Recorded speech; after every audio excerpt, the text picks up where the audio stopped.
नमस्कार, स्वागत है आप सभी का। मैं हूं आपके साथ शावनी पटनायक। बुलेटिन की शुरुआत करेंगे जहां सोलन जिले के शामती में हुई बरसात से त्रासदी का जायजा लेने मुख्यमंत्री सुखविंदर सिंह आज शामती पहुंचे।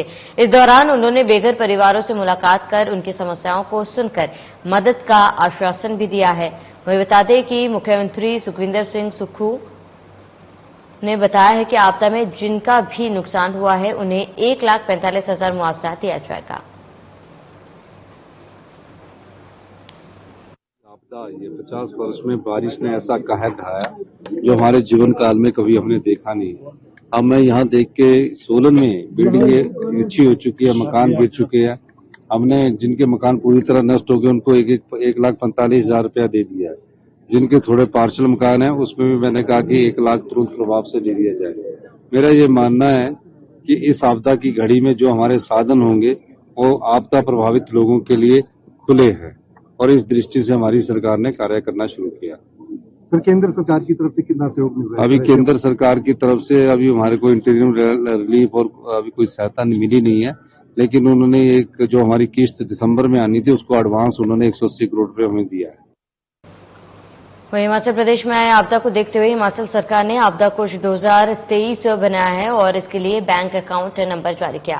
रविवार को मुख्यमंत्री सुखविंदर सिंह सुक्खू ने ओक ओवर से इसको लेकर आपदा कोष का QR कोड भी जारी किया, जिस पर लोग आसानी से आपदा कोष में अपना अंशदान दे सकते हैं। मुख्यमंत्री सुखविंदर सिंह सुक्खू ने कहा है कि प्रदेश में आपदा से काफी तबाही देखने को मिली, जिसको देखते हुए आपदा कोष 2023 का गठन किया है और इसके लिए 2 बैंकों को चिन्हित किया गया और अकाउंट नंबर जारी कर दिए गए, जहां पर QR कोड, ऑनलाइन पेमेंट और क्रेडिट कार्ड से लोग अपना अंशदान दे सकते हैं।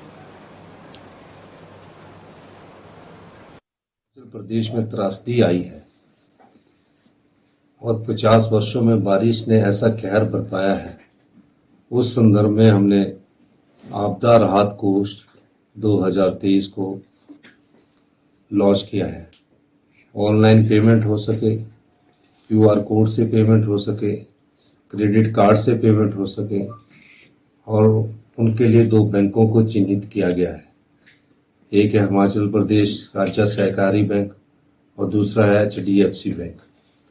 पूरे हिंदुस्तान में हमारे जो नंबर है वो जारी कर दिए गए हैं, जिस अकाउंट नंबर में, जिस IFSC कोड में पैसा डिपॉजिट होना है और 2-3 दिन में विदेशों से आने वाले लोगों के लिए भी ऑनलाइन बैंकिंग शुरू की जाएगी। केंद्रीय खेल और सूचना प्रसारण मंत्री अनुराग ठाकुर बिलासपुर जिले के 1 दिवसीय दौरे के दौरान घुमारवी उपमंडल के तहत दधोल में बारिश के चलते प्रभावित हुई गौशाला पहुंचे, जहां उन्होंने आपदा प्रभावित इलाकों का दौरा भी किया। इसके बाद अनुराग ठाकुर घुमारवी और स्वारघाट में आयोजित टिफिन बैठक में शिरकत की है। इसके बाद केंद्रीय मंत्री बीजेपी कार्यकर्ताओं के साथ टिफिन शेयर करेंगे और फिर उपायुक्त कार्यालय परिसर के बचत भवन में आयोजित दिशा समिति की बैठक में शामिल होंगे। साथ ही भारी बारिश के चलते जिले में हुए नुकसान का अधिकारियों से जायजा भी लेंगे। वहीं केंद्रीय मंत्री अनुराग ठाकुर ने कहा है कि हिमाचल प्रदेश में आई आपदा से निपटने के लिए केंद्र सरकार प्रदेश की पूरी मदद कर रही है। देखिए, पिछले 2-3 दिनों से लगातार हिमाचल प्रदेश के अलग अलग जिलों में जहां संभव हो सका वहां जाने का प्रयास किया। लगभग 60-70 ऐसी लोकेशंस पे जाके जहां नुकसान हुआ उसका जायजा भी लिया और जो विभाग को निर्देश जारी करने की आवश्यकता थी वो भी हमने कहे और तुरंत राहत लोगों को मिले उसके लिए भी लगातार अधिकारियों को कहा गया है। अगर किसी के घर को खतरा पैदा होता है, सुरक्षा दीवार लगाने की जरूरत है, तो वहां पर पैसा देने के लिए, किसी का नुकसान हो चुका है तो उसके सुधार लाने के लिए उसको।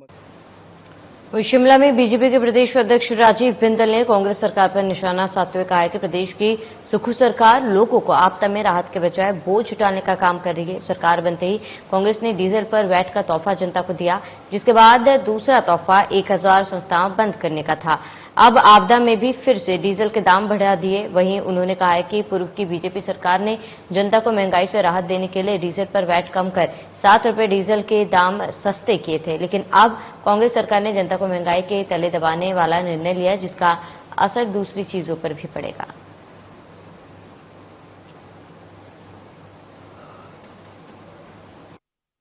हिमाचल प्रदेश की जनता के ऊपर वर्तमान कांग्रेस की सरकार, जो श्री सुखविंदर सिंह सुक्खू जी के नेतृत्व में चल रही है, उन्होंने डाला है। आज राहत देने का समय है, आज वो बोझ डाल रहे हैं।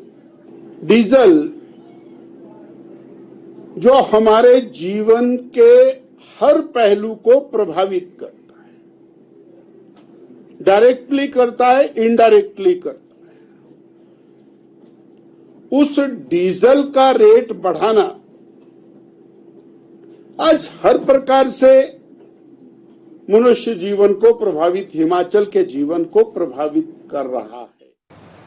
तो पिछले कुछ दिनों से हो रही भारी बारिश के चलते जहां प्रदेश में व्यापक नुकसान हुआ है, वहीं सिरमौर जिले में भी लोक निर्माण विभाग को अभी तक 127 करोड़ का नुकसान हो चुका है। जिले में 637 सड़कें हैं, जिनमें से 69 अभी भी बहाल नहीं हो पाई है। लोक निर्माण विभाग के अधीक्षण अभियंता अरविंद शर्मा ने बताया कि जिले में बंद पड़े मार्गों को खोलने का प्रयास किया जा रहा है ताकि यातायात सुचारू किया जा सके। उन्होंने ये भी बताया कि सिरमौर में वैसे तो 26 जून से बरसात सीजन शुरू हो जाता है, लेकिन इस बार 7 जुलाई से हुई भारी बारिश ने बहुत नुकसान पहुंचाया है।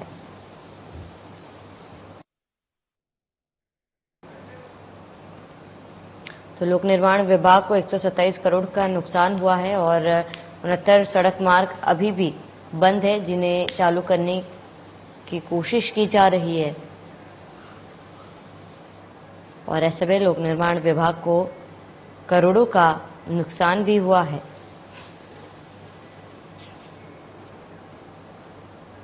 जून से शुरू हो गया था, तो पहले बारिश का इफेक्ट जो था वो हल्का था, धीरे था, कोई डैमेज नहीं था, लेकिन सीवियर डैमेज जो थी वो 7 तारीख के बाद लगातार 4-5 दिन जो बारिश हुई उसमें हुई।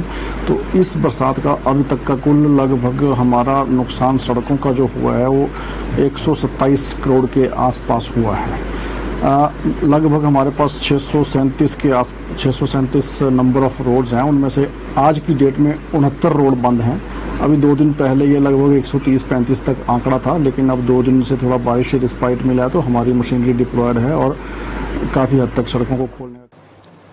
वहीं हिमाचल में प्राकृतिक आपदा के बाद अब महंगाई की मार जनता पर पड़ने वाली है। सुख सरकार ने अपनी सरकार में 7 महीने बाद दूसरी बार जनता को महंगाई का तगड़ा झटका दिया। राज्य सरकार ने डीजल पर 3 रुपए वैट बढ़ाया है। इसी साथ प्रदेश में डीजल पर वैट 7.40 रुपए से बढ़कर 10.40 रुपए हो गया है। प्रदेश के अलग अलग शहरों में डीजल अब 79 रुपए से 91 रुपए प्रति लीटर के हिसाब से मिलेगा। शिमला में डीजल की कीमतें बढ़कर 79.11 रुपए हो चुकी है और वहीं राजधानी के लोगों का कहना है कि बरसात की मार के बाद अब डीजल की कीमतें बढ़ने से लोगों पर महंगाई की दोहरी मार पड़ेगी।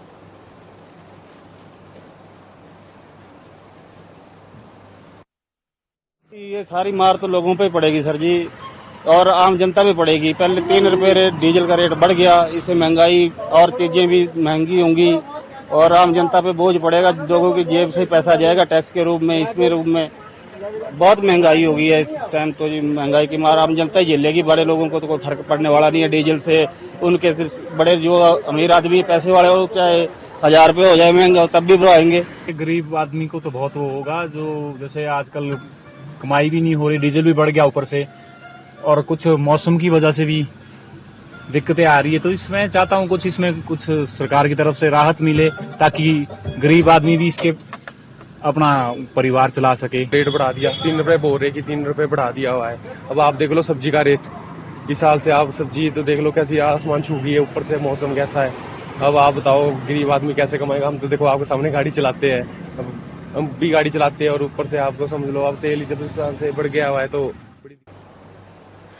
सोलान जिले के शामती में सांसद सुरेश कश्यप ने इस त्रासदी से त्रस्त लोगों से मुलाकात की और उनकी समस्याओं को बारीकी से जाना। सुरेश कश्यप ने इस दौरान राहत और बचाव कार्य का जायजा भी लिया। सांसद सुरेश कश्यप ने संवाददाता से बात करते हुए बताया है कि इस त्रासदी में बीजेपी भी सरकार के साथ खड़ी है। उन्होंने कहा है कि केंद्र सरकार हिमाचल को हर संभव मदद करेगी। तो पीड़ितों के समस्याओं को बारीकी से जाना गया और संबंधित विभागों के अधिकारियों को समस्याओं का हल करने के निर्देश भी दिए हैं और राहत और बचाव कार्य का जायजा भी लिया गया।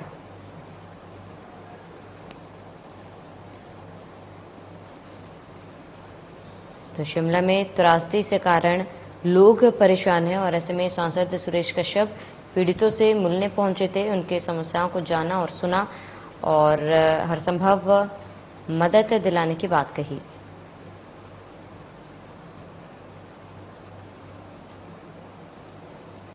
जो जानकारी मिली है उसके हिसाब से लगभग 57 परिवार ऐसे हैं जिनको क्षति हुई है, जिसमें जो शुरू का जो हिस्सा है जहां ये अपना साईं बाबा वाला गेट, मंदिर का जो गेट रास्ता होता था, वहां से लेकर काली माता मंदिर तक 3 हिस्सों में पानी का जो फ्लो आया, जिसके कारण बहुत सारे लोगों को और उनके मकानों को नुकसान हुआ। जहां हम खड़े हैं इसके पीछे जो एरिया है, वहां से जो अच्छे मकान लोगों ने करोड़ों रुपए लगाए थे, अपने भवन बनाए थे, अपना जिंदगी भर की पूंजी लगाकर आशियाने बनाए थे, लेकिन अभी वो सब जो है झुक गए हैं, आगे की ओर खिसक गए हैं। अब बहुत बड़ी जिला मंडी में बारिश और बाढ़ से नुकसान को लेकर हिमाचल प्रदेश के डीजीपी संजय कुंडू ने मंडी में प्रेस कॉन्फ्रेंस की। इस दौरान उन्होंने कहा कि मंडी में आपदा की स्थिति से निपटने के लिए पुलिस प्रशासन के कर्मचारी दिन रात ड्यूटी पर तैनात रहे। उन्होंने कहा है कि जिला मंडी में 7 मौतें अभी तक हुई हैं, जिनको रेस्क्यू करने का कार्य पुलिस विभाग के द्वारा किया गया। डीजीपी संजय कुंडू ने बताया कि हमारी सबसे पहली प्राथमिकता पर्यटकों को सुरक्षित निकालने की है। इसके साथ उन्होंने बताया कि मुख्यमंत्री के द्वारा पुलिस विभाग को दिशा निर्देश दिए हैं और 15 सितंबर तक इसी तरह से निरंतर रूप से ऑपरेशन चलाए रखें। तो लापता लोगों को ढूंढने की कोशिश पुलिस द्वारा की जा रही है और आपको बता दें कि प्राथमिकता से लापता लोगों को ढूंढा जा रहा है। जहां आपको बता दें आपदा से निपटने के लिए ऑपरेशन शुरू हो चुका है, पर्यटकों को सुरक्षित स्थानों पर पहुंचाया जा रहा है और इसके साथ ही जो लोग लापता है उन्हें ढूंढने की लगातार कोशिश की जा रही है। इसके साथ ही आपको बता दें कि पर्यटकों को सुरक्षित निकालने की पुलिस की प्राथमिकता है, इस बात की जानकारी डीजीपी ने दी है। वहीं उन्होंने ये भी कहा कि 7 मौतें अभी तक हुई है और कई लोगों का रेस्क्यू ऑपरेशन अभी भी लगातार जारी है। आपदा से निपटने के लिए ऑपरेशन शुरू हो चुका है। जो लोग लापता हैं उन्हें ढूंढने की कोशिश की जा रही है और इसके साथ ही डीजीपी ने इस बात की पुष्टि की है कि आपदा में करीब 7 लोगों की जान गई है। लापता लोगों को ढूंढा जा रहा है और पर्यटकों को